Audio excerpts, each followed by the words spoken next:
Mathieu Van Overstraten, on parle BD, il a signé des articles sur age-bd.com. Un voyage pas comme les autres avec ce 3e tome, c'est l'Odyssée d'Hakim. Et bonjour Nicolas Van Hulskrijk. Bonjour Sarah, bonjour la à revue de tous. presse dans quelques minutes.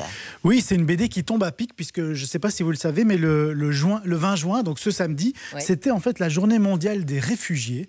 Et donc cette bande dessinée parle du drame des réfugiés, un drame qu'on a peut-être un peu perdu de vue ces derniers mois, ces dernières semaines avec la crise du coronavirus. C'est donc une bonne piqûre de rappel parce que l'Odyssée d'Hakim, c'est une bande dessinée absolument indispensable. Elle raconte de manière très précise, très détaillée, l'histoire vraie de Hakim, un réfugié syrien qui vit aujourd'hui en France, mais qui a dû affronter en fait les pires épreuves avant d'enfin goûter à cette vie paisible. En fait, Hakim, il a mis 3 ans entre le moment où il a quitté la Syrie et le moment où il est arrivé en France. Donc il a vécu des épreuves incroyables. Dans le tome 1, puisqu'ici on est dans le tome 3, dans le tome 1, on avait suivi son parcours de Syrie jusqu'en Turquie. Dans le tome 2, celui de la Turquie à la Grèce, avec au passage une terrible traversée dans un canot pneumatique sur la Méditerranée. Et ici, dans ce tome 3, qui clôt la série, on suit la fin de son Odyssée, de Macédoine jusqu'en France. Et donc il arrive en France et ça se passe comment? Donc effectivement, c'est la fin du voyage. On pourrait se dire, ça y est, ouf. Mais ça reste très éprouvant. Donc le tome 3 est très éprouvant aussi, puisque en traversant la Méditerranée, Hakim et son fils Hadi, parce qu'en plus il fait tout ça avec son fils qui a genre 2-3 ans, ils pensaient avoir fait le plus dur, mais en réalité ils vont passer par d'autres épreuves terribles, et notamment les centres de rétention et la police des frontières en Hongrie. Alors on se rend compte en lisant cette BD à quel point la Hongrie est un pays très peu accueillant pour les réfugiés.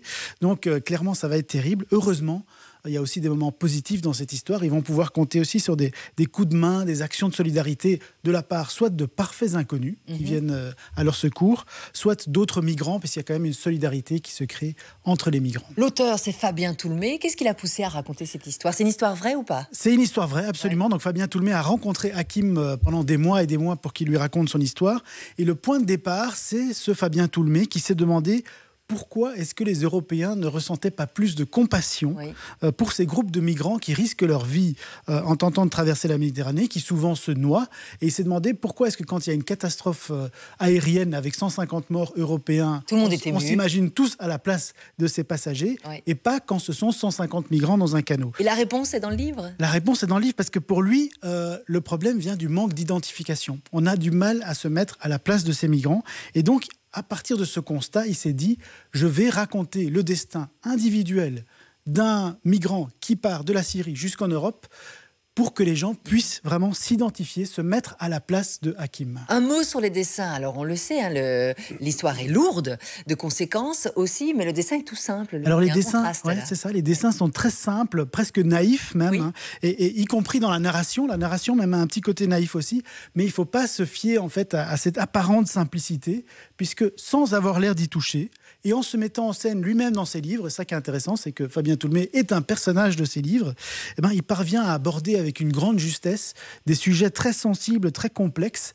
C'est d'ailleurs pas la première fois qu'il le fait, puisque avant l'Odyssée d'Hakim, il avait fait une bande dessinée autobiographique qui s'appelait « Ce n'est pas toi que j'attendais », dans laquelle il décrit de manière très touchante la naissance de sa fille trisomique. Donc c'est quelqu'un qui parvient vraiment à aborder des sujets très difficile, de manière très réussie. On le découvre encore une fois dans l'Odyssée d'Hakim, puisque là, en racontant en fait l'histoire d'Hakim, il parvient à la fois à raconter une histoire très crédible, presque comme un documentaire journalistique, et en même temps, il parvient à le rendre passionnant. Donc c'est quand même aussi un peu un récit, un roman d'aventure. On vit vraiment cette traversée de la Méditerranée, notamment. On est dans le canot avec Hakim. Donc c'est ça qui est très très fort dans cette bande dessinée. C'est clairement une bande dessinée qui est destinée à nous ouvrir les yeux, nous, Européens. On ne se rend pas compte du drame qui est vécu par ces gens. Et je pense aux écoles aussi. Voilà, c'est exactement. un outil vraiment intéressant. C'est un outil indispensable pour les écoles. Et d'ailleurs, ce qui est intéressant, c'est qu'on voit au début de ce tome 3, puisque je vous disais qu'il se met en scène, on voit Fabien Toulmé qui va dans une école. Exactement. Il va dans une école rencontrer des élèves pour leur raconter son projet. Regardez, donc, je filme le début. Et donc, oui, c'est ça. Et donc, clairement, l'Odyssée d'Hakim, c'est une bande dessinée idéale pour permettre aux enseignants d'expliquer à leurs élèves le drame des migrants et des réfugiés. Vous m'avez donné envie, merci beaucoup Mathieu. C'est vrai que la problématique est importante aussi. À vous de jouer maintenant, 2 exemplaires à remporter. C'est bien le 3e tome. Hein. Ça, c'est le 3e tome, c'est le dernier. Voilà, exactement. Achetez le premier et le 2e. Rendez-vous par SMS au 6003, offert par les éditions Delcourt. On joue maintenant par SMS, donc 2 gagnants seront tirés au sort. Démarrez votre message par Odyssée, pour l'Odyssée d'Hakim. Odyssée, nom, prénom, coordonnée complète, adresse mail. Tout ça, on l'a besoin. Au 6003, 75 cents par message envoyé. Bonne chance.